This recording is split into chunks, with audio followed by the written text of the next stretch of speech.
Welcome back to another episode of the Fleet Success Show. I'm Tony Yankovich, Director of Advisory Services for RTA's Fleet Consulting Group, and I'll be your host today.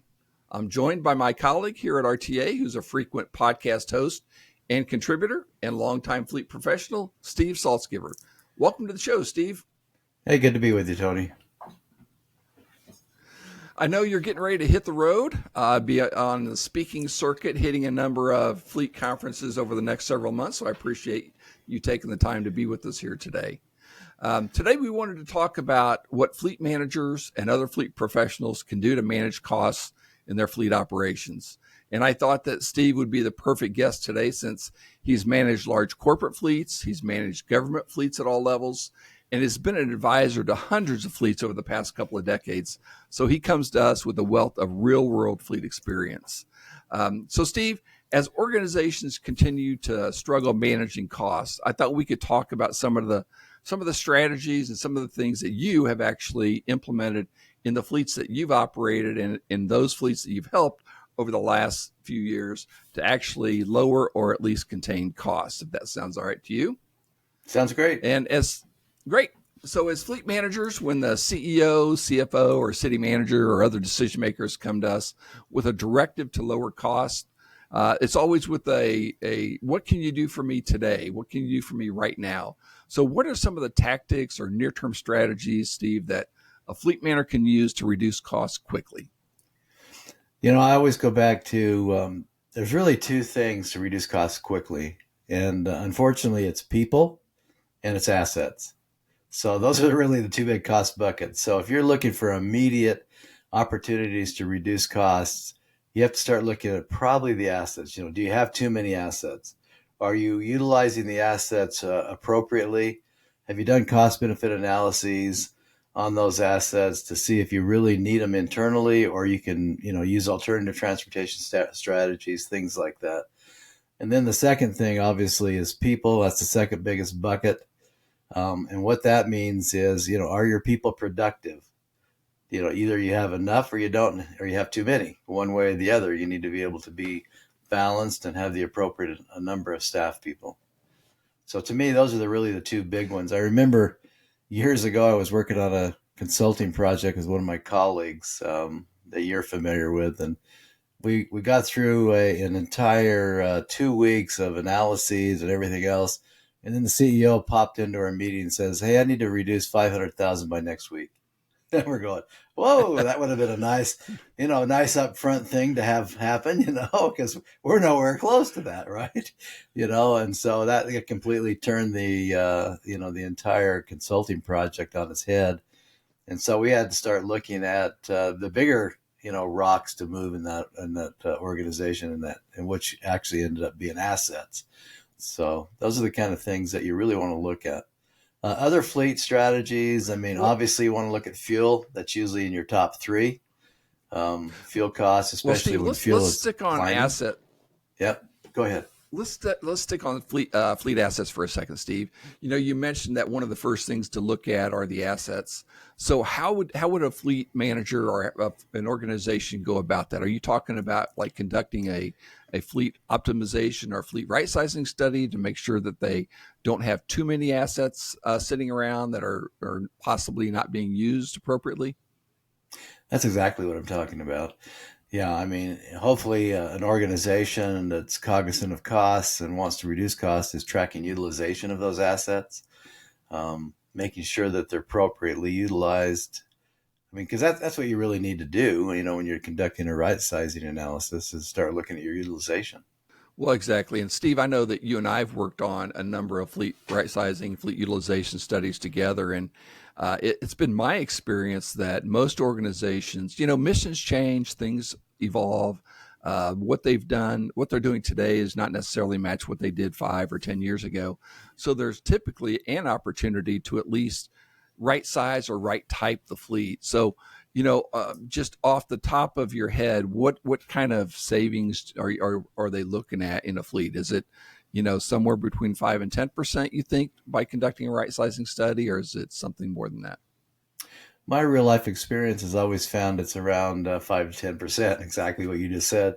I've done a number of ride sizing as fleets that I've managed, and probably the one that comes to mind is when I was at Coca-Cola. We put in a fleet telematics program. That's the very first thing we went after. That was the low-hanging fruit.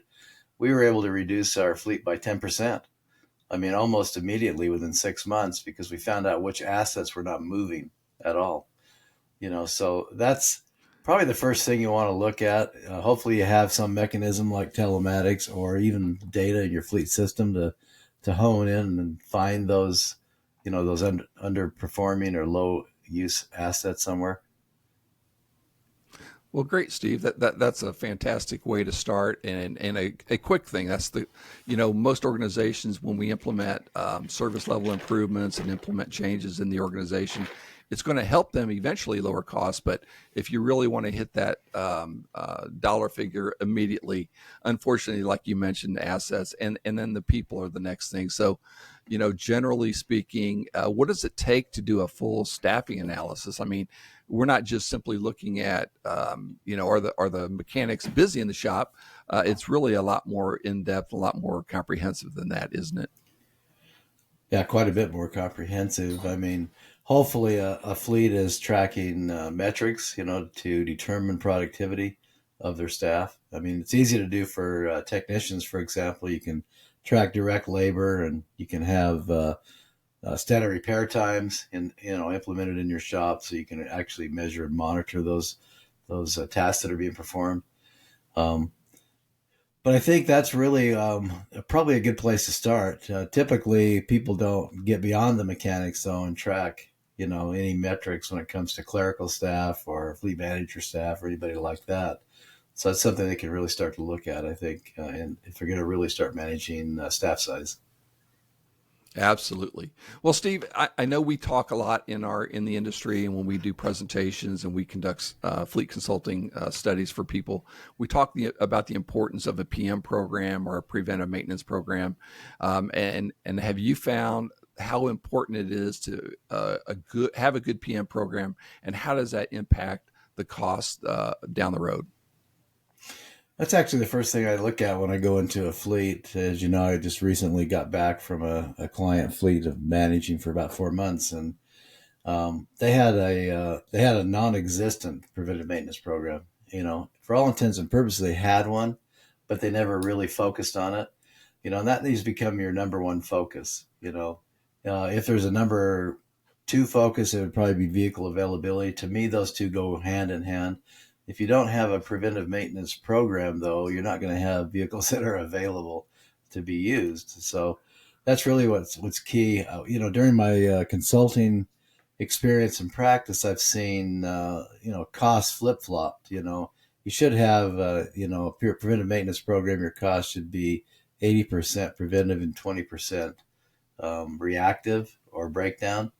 I've seen fleets where 20% of their costs were PM and 80% of their costs were breakdown costs. And if you know anything about, or you followed me for some time, you'll hear me talk about Gieslin's theory of practice. Um, and Right. Giesland, Absolutely. he came out and he showed, empirically that costs are exponentially greater if you don't have a preventive maintenance program. Some of it is even squared. So you take it, for example, say something like a simple thing like a wheel bearing. We all know that that's 20, $30, right? So if you're in a shop and you just replace that wheel bearing because you found it on a PM, it's basically a $20 part. But if you allow that to go out and break down on the road, now your $20 part becomes $400, 20 times 20, because now you got a tow truck coming out. Now you've got a driver stranded on the side of the road. Now you've got maybe a mechanic in a service truck going out there to work on it. Whatever the case may be, it ends up being squared essentially. Now, if you were to allow that $20 part to get and cause an accident, so now it's 400 times 400, that's $16,000. And coincidentally, the average cost of an accident is about $16,000, $20,000. So that's really what you need to look at. Is it better to do that preventive maintenance in the shop for $20 part, or allow that to go out and break down on the road and cause an accident at the extreme for $16,000? So a lot of people don't equate and pull all that together, but it's all related, So if you're quantifying costs in your fleet, make sure you do it holistically, categorize and track accidents, track road calls, track downtime for drivers, downtime for vehicles. All those things are related. Well, absolutely, Steve. And what people don't necessarily understand is that the PM program is not just an oil and filter change. It's really so much more than that. It's really an inclusive inspection of the entire asset, trying to identify problems before they come breakdowns in the field. So, there's so many soft costs and indirect costs that are associated with breakdowns and road calls that, a fully functional, robust PM program that's proactive in nature is really going to save an organization costs down the road. So I agree 100%. PM program should be number one on your list. So Steve, many organizations that you've worked in and that we've worked with over the years have in-house fleet maintenance shops. And generally when people have an in-house fleet maintenance shop, they do most of the work in-house with their own resources, their own staff. But there's an opportunity to really use resources and save money by supplementing some of that work with commercial vendors. So what type of work do you typically see being sublet to commercial vendors to help supporting an in-house fleet maintenance shop? So the way I look at it is every fleet has its core competency, so it depends kind of on each fleet. But typically, what you want to send out is those type of repairs that require specialty work. Things like body and paint work. That's a specialty type work, right? Things like Right. major engine and drivetrain components. That takes specialists to do. You don't want to tie up a bay in your own shop to do that. So that's kind of what you need to look at. Glass is another one that you may want to send out. Upfitting vehicles, like installing radios, installing equipment when you purchase it. Those are typically the kind of specialty jobs that you want to outsource. Now, I have come across some shops that are capable of doing those specialties. So it all depends, but what you want to make sure you do is you have a right balance in your shop. You don't want to you're trying not to tie up bays more than 48 hours.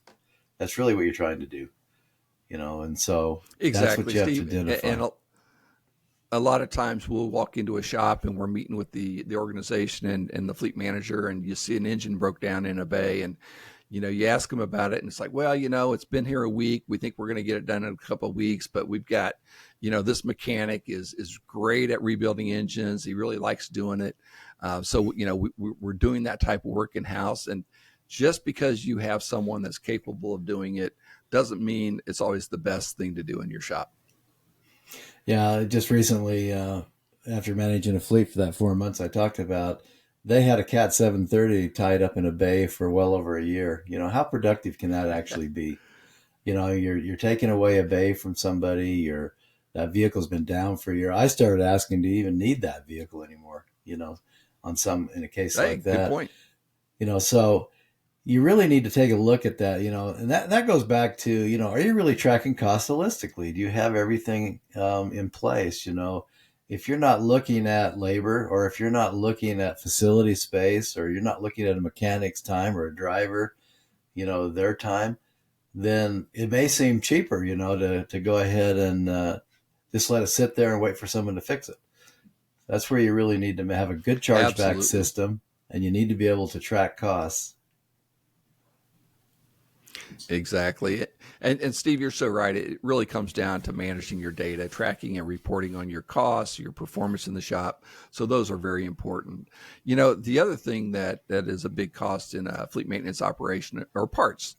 Parts typically account for somewhere between 25 and 35% of your maintenance repair costs. So what can a fleet manager do to help control the cost of parts? Well, the number one thing you need to have is a fleet management information system, obviously, to track parts. Um, Once you do that, then usually those systems have a number of mechanisms built into them to create minimum, maximum stock levels, safety stock levels. They can be organized. The bins can be organized, and the locations can be organized so you can get to them quickly. The other thing you can do too to help costs is periodically do inventory analyses to see what's moving, what's not moving. We always talk about inventory turns. Optimally, you want to turn your inventory at least 4 times a year, if not more frequent than that. So that's something you can do to reduce costs. Also, when you're tracking costs in a fleet management information system, you have the ability to enter warranties for those parts, especially on major components like alternators, transmissions, if you're stocking those. But those big parts, starters, they usually have a 90 to 120-day warranty, and you should be making sure you're taking advantage of that because that can reduce costs. Um, and this ultimately, just having the right just-in-time parts inventory that's required to manage, to repair your fleet. You don't want to have too many parts because you tie up a lot of money doing that. A lot of people have actually gone to Exactly. outsourcing their parts, right? So they only use them on a contingency basis when they actually need them. And so that can save money as well. Right. Exactly. So you're not actually paying for the part until you actually consume the part, which is a great inventory management strategy. Steve, you hit on something that is near to my heart, and that's warranties. So you mentioned, parts have a 90-day, 120-day warranties. The other thing that I've noticed is that if you have a part that's under warranty for 90 days and on the 95th day it fails, you may not get full cost back on that part. But generally, if you request from your vendor, and if it's a good vendor that you've been with a long time, there's some type of money back that you can get on those warranty, even though they're post warranty issues. Especially if you're using the same vendors and you have contracts with those vendors that are formally in place. A number of them will work with you, and what they'll do is they'll give you a goodwill payment back, essentially, because they want to retain your business and keep working with you. So yeah, even if it's out of warranty, don't ever hesitate asking for a warranty. A lot of people just they don't know the Exactly. value of that. That's a great point, Steve. And before I interrupted you earlier, you started to talk about fuel cost, and obviously, fuel is one of the biggest costs for any fleet operation, and fuel costs have been up and up pretty steady recently. I did some research recently about the fuel inventory supplies, and some of the foreign countries and OPEC have purposefully reduce the inventory levels of petroleum, to spike demand. With that also comes the increase in price. So what can fleets do to help them manage fuel costs? Well, don't I know that fuel costs are up? I actually have a diesel truck, and I've been taking my side by side to the gas station to get my drink in the morning because of that. Um, but one of the things that they can do, obviously, to reduce fuel costs, again, I can't emphasize more. You'll hear me say this over and over. Make sure you have a mechanism or a system to track fuel costs. That's number one. You can't manage what you can't see. Okay, so as you're tracking fuel costs, a couple of things that come to mind. Take a look at just do audits on the fuel costs. I mean, are people using the right type of fuel in their assets? Are they using premium fuels? Are they fueling after hours at night? Do you have a fraud problem going on? So you need to audit a lot of those transactions. Um, making sure that you make sure the vendors, if you have your own in-house fuel, make sure the vendors are actually dropping what they say they're dropping, as far as fuel gallons. So there's a number of things that you can really look at. Obviously, you can look at right size or right typing your fleet. If you don't need a lot of large trucks, you can get smaller trucks or smaller sedans. If those applications are working, you could use golf carts and electric vehicles if you need to reduce those fuel costs. But you have to do it smartly. We always talk about in our world, right typing vehicles doesn't always mean buying just electric vehicles. It might mean buying a small sedan, So those are a number of things you can do to reduce fuel costs. Exactly. Well, and Steve, one of the things that it's maybe not as prevalent here in the summer for most areas of the country, but idling. I know idling consumes a lot of fuel, and what are some things that organizations can do to prevent drivers and operators from just sitting there, leaving their vehicles on? Quite a few things. I mean, if it's a large vehicle like a Class 7, Class 8 tractor or something like that, or you can actually set the ECM, the electronic control module, to monitor idling and have automatic shutdown after 5 minutes. That's something you can do. You can equip those with telematic units to track that information. One of the biggest eye openers for me, it's been 10 years ago now, when I implemented telematics at the large beverage company, Coca-Cola. We had gone in and done a project to set all of our ECM so that we had an automatic shut off at 5 minutes. That took idling from about 40% down to 21%, which was significant. If you think about that, you idle about 1 gallon an hour roughly in a truck like that. So when Wow. we had telematics and we implemented that, we went from 21% down to 8%. So you think about all the savings that are potentially possible. There's a number of tools out there you can use to do that. And you talk about not only idling and fuel costs, but I mean, you're talking about, air quality and things like that as well that are tied to that. Yeah, great point, Steve. You also brought up another thing about premium fuel, and my youngest child is a 15, and she's just starting to drive, and so took her to the gas station earlier this week and teaching her how to get fuel in the vehicle. And she's like, okay, so which one do I get? Do I get 87? Do I get 89? Do I get 93? And really had no idea. And I showed her the price difference for the different octane levels. But is there really much difference in performance with the premium fuels nowadays? I've got a gas truck. I use 87, and people always ask me, why don't you put Okay. premium in that? I've found that you very rarely ever need premium or mid grade. Um, but how you tell, I mean, your vehicle will actually tell you you need it. If you hear a little knocking in your vehicle, that's usually that little pinging sometimes. But there's very few vehicles out there now that need anything in excess of 87.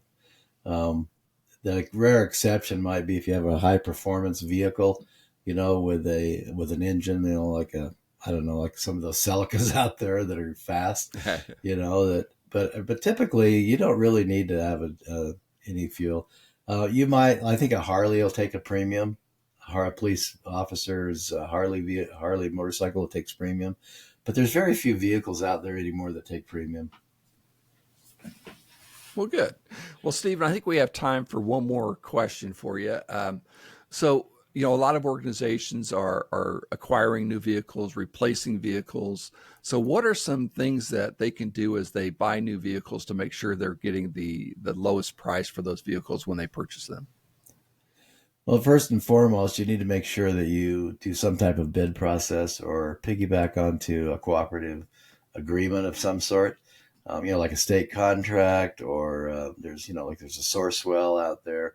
But there's a lot of cooperative purchasing coalitions out there.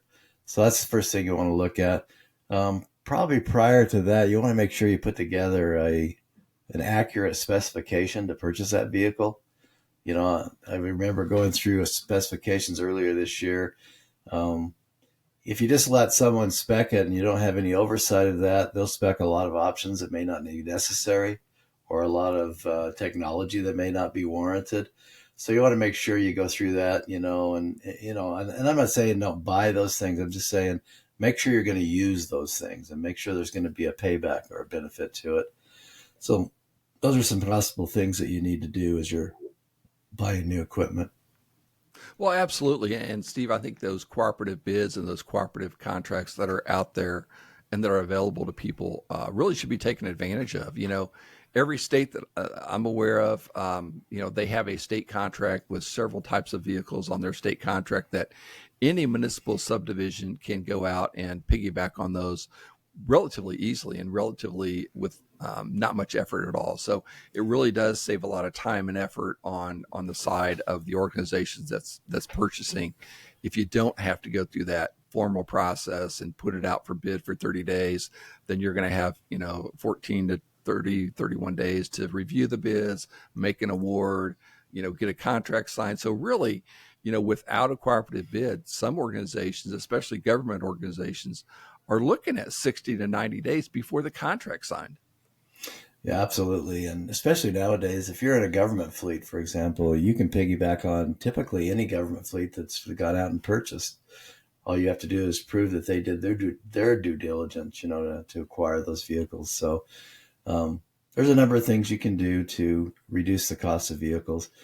Something you can do that a lot of people don't think about that really impacts vehicle costs is the standardization of your fleet. If you that particularly comes back on the operating side, more so on the capital side. But take a look at that. Try and standardize your fleet as much as possible out there. That saves you on training. That saves you on parts. That saves you on a number of other areas that can be over the total cost of ownership. Well, absolutely. The other thing that I worked in a city fleet for a number of years, and one of the things that we were able to do is we were able to actually bid vehicles and pieces of equipment on multi-year awards. So we would say, okay, we're going to bid this for a 3-year period. And so the cost year one is this, and then we would allow a cost escalation factor for year 2 and 3. So maybe we weren't able to jump on a cooperative bid, but at least we had that bid in place for 2 or 3 and maybe 4 or 5 years, which really saved the time and effort as well. Good point. I mean, there's a lot of preparation and detailed work that goes into preparing a bid. So if you can do those long-term cooperative agreements, I think you save a lot of time and effort. I agree.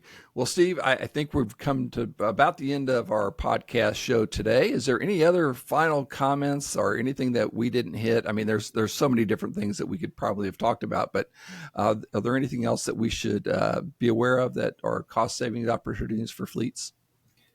There's probably a number of them. I was just thinking as you were saying, you were taking your daughter to fuel. When she didn't know what type of fuel to use, there's probably a number of opportunities in fleets where fleet managers could help educate drivers and users of the vehicles, because that's probably not unique to your daughter. There's probably a lot of people that are entering the workforce that are driving vehicles that don't know the answers to those questions.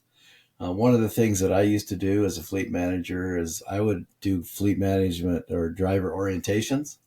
And I would, pick timely topics, whether that be safety, whether that be a vehicle operation, whatever it is, just an opportunity to share information and give them some knowledge and network with them. So I think that's something you can't underestimate is helping them learn about the vehicles and what you do as a fleet management operation. Well, that's a great point because, really the fleet people are fleet professionals. They are the experts in the operation and maintenance of a vehicle. So great resource for people that are driving and operating those vehicles. And I think that fleet should be proactive and reach out to those and try to educate as much as possible. So with that, Steve, thank you very much. We really appreciate you joining us today. Thanks for everyone that's listening and joining us and watching us now. We appreciate that. And we'll see you next time. Thank you very much.